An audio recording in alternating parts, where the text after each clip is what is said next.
Hey everybody, it's Jason with the Boardgame Mechanics, and today we're going to take a look at a game called Venn.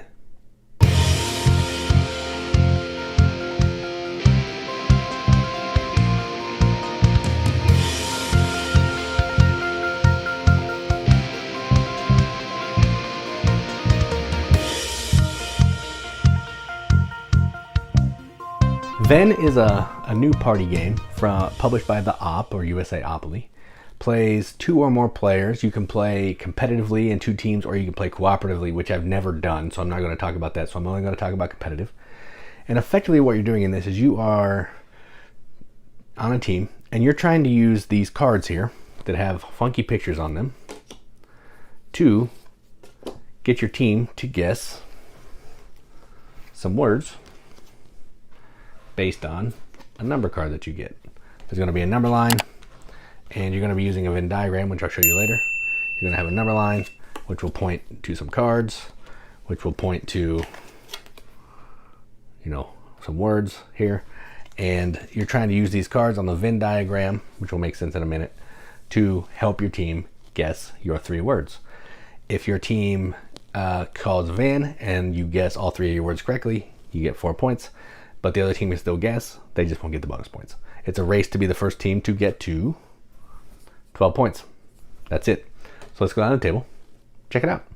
Come on, play the game. All right, so here's a game of Venn, like Venn diagram, hence the Venn diagram here, all set up for competitive play of two teams. Now, to set it up, you're going to put the Venn diagram out here in the middle. You're going to have the pink, the yellow, and the blue, and you're going to link them so this one crosses with this one crosses with that one, and they all three cross in the middle. All right. Then you're going to shuffle the number cards. They look like that. Put them all face down. Then you're going to shuffle the word cards. They're double-sided, so just shuffle, flip some, whatever you want to do. Then you're going to flip 4 of them face up, so we have 12 words. Each team will get a score marker. I'm going to be blue. Then you're going to shuffle these strange art cards here, and you're going to divide them into 3 stacks, one to each team, which I've kind of done here. This will be the other team.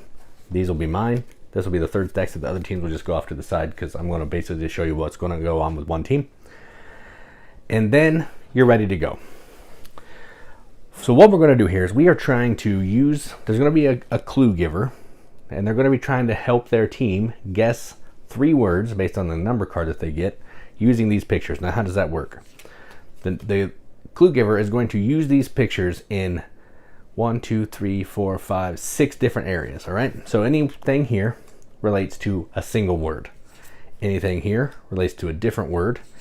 Anything here relates to the third word. So the clue giver knows which one relates to which. It doesn't matter for the guessers. It just knows that this one will always relate to one of the words that the clue guesser has. Here will relate to these 2 words. Here will relate to these 2 words. And in the middle, which I don't have a ton of room on, so I'll just kind of do it like this. And in the middle will relate to all 3 words, and over here will relate to these 2 words. All right. So there's 2, 4, 6, 7 different areas that you can play cards down to help your team guess. But majority of the action from my plays are going to happen on the 3 main colors representing the 3 words. Occasionally you'll get some here. It's really hard to put them in the middle, so I usually leave that spot off, but it is an option should you get really good words, really good clues. Now, the first thing that happens is each clue giver on the team is going to take a number card, and you're going to slot it into this thing right here and keep it hidden from your team. So I'm going to put it right here so you guys can see what's going on. I'll just take it out of this, but it goes in this stand. So what I'm trying to do is I'm trying to get my team to guess 8 clear, exposed, and sparkling. All right. Doesn't have to be in that order. They just have to get those 3 numbers. Now, once the teams have looked over, they're ready to go. They'll say 3, 2, 1, go. Then each clue giver has their own Venn, and then we start playing. So let's say I'm going to start looking through my cards, and I'm going to try to do this the best as I can here. So we will do this one. I'm going to try to get them to guess clear with this pink one. All right. And then I'm going to do sparkling, put it down here. Then we'll flip, Again, this is real time, and once one card is played, the team can start guessing.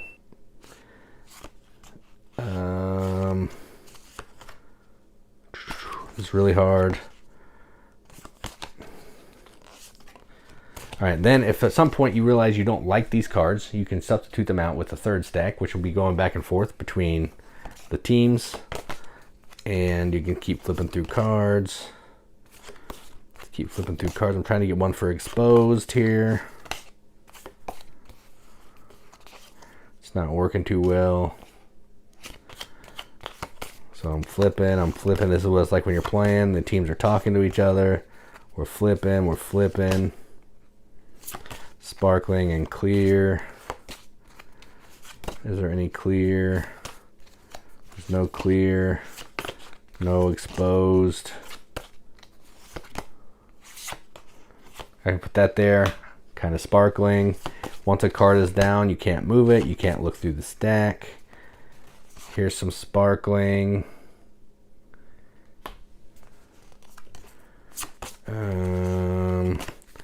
More sparkling. So I have to feel good about that one. Let's do exposed and clear. Let's put this here for exposed. Let's put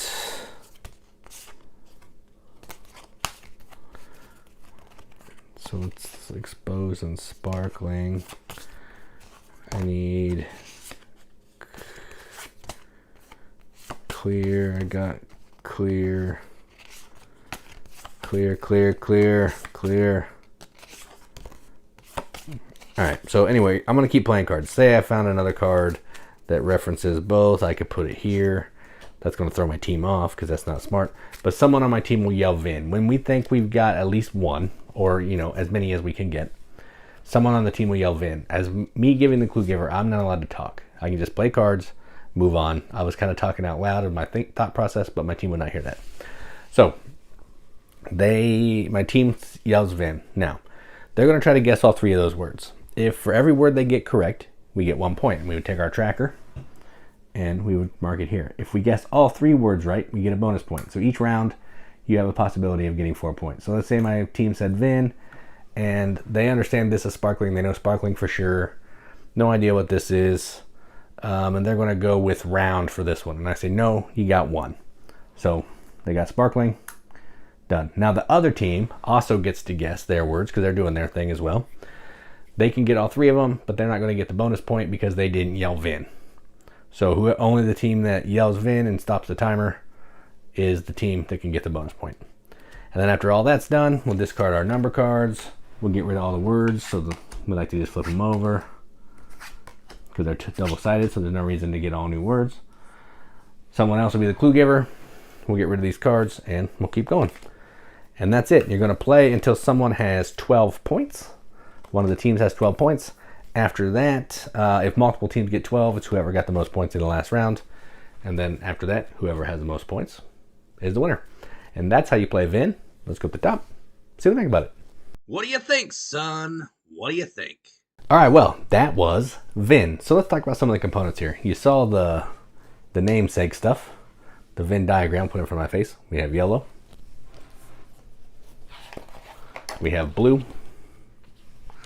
We have pink. And those are going to be used for the Venn diagram. This little deal here. You saw it on the table. Each team will have one of those. There's 2 of these. I only showed you one, but there's 2 sets of those included. There's a whole pile of number cards. They're going to have different numbers for the clue givers. There's a whole pile of words. Actually, not as many words as there are numbers, which I think is interesting. But the word cards are double-sided. So I'm assuming if I put these up next to each other, they're probably the same. So, a bunch of double-sided word cards, and I put a number in there. So you can have tons of words to play each time. Even if you're using the same words, you're still going to have craziness because you're going to have different orders that the cards come out. Then you're going to have the standee to put the cards in. Just a little plastic standee. These scoring markers, they're fine, whatever. But the main gist of this game is this big pile of weird art cards. And these cards, the art is really bizarre and funky. Let's look at some of it. They're double-sided as well, so you can pick which either side that you want to use while you're playing the game here. So, you know, that's kind of nice. You got that. Is that upside down? Yeah, upside down. And then this, so many different cards, just funky pictures. I don't even understand them, but something on these cards could point you to the word that you're trying to get your team to guess. Whole pile of cards. Look at all these cards. So many cards. And these are going to be broken into 3 stacks, one for each team, and a separate one that you can swap out should you want to. And that's the components. The components are fine. They're actually really nice, thick cards for, like, you know, just party games. These are really nice. They're tarot size. I mean, I wouldn't be like shuffling them too much because, you know, they could get beaten up. And you can't sleeve them because they're two-sided unless you can find them clear sleeves. But either way, just be careful when you're shuffling them that they're not unfinished or anything, so they could get beaten up. But components, pretty nice. Now let's talk about the gameplay. This is a party game.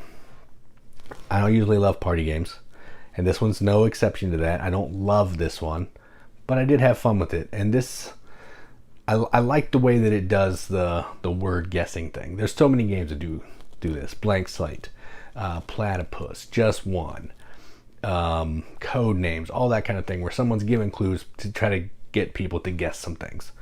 But this one, instead of using words, using pictures. So it's kind of like I'm trying to tell a story with these pictures, and you're trying to figure out what on this picture is going to relate to one of those words over there. So you have the information, you have the words, you just don't know what I think this card is relating to over there. So you're trying to figure out, you know, if the word's gold, that can be pretty easy. But what if there's also a bird over there? I probably shouldn't play this card. But if I'm giving clues, I'm trying to give clues as quickly as I can to beat the other team so we can at least score a point, possibly 4. So it's kind of chaotic. It can get, going through these cards can take a minute because, you know, you're looking at these cards, you're looking at the words, you're flipping, you're like, oh, I don't know what to play. Kitty, strawberry, cute card. You finally find one, you put one down, everybody stares at you like you have no idea what's going on. That doesn't feel good, but it's just kind of stressful. It's kind of a stressful party game. Some people are into that. It's not as much for me. So it's not one that, you know, that's not a feeling that I like to have when I'm playing party games. I like to sit there and just have some chuckles and stuff when I'm playing a party game. And this one, I'm too stressed out to try to be chuckling because I'm trying to guess the words or play the words, and it's crazy. But that being said, everybody else I played it with loved it. Great time. Wanted to buy it. Thought it was clever. It's different. It is different and unique. That Venn diagram using the cards, fantastic idea. Not something that I've seen, and I appreciate the originality. But yeah, I'd rather play like Blank Slate, Platypus, a game like that where I can sit and be kind of chill and play some cards, and it's just funny. Not a bad game, just not a party game that is necessarily going to be one that I bust out over some of the other ones. So that is Venn from the Op. I'm Jason with the Boardgame Mechanics, and as always, keep gaming.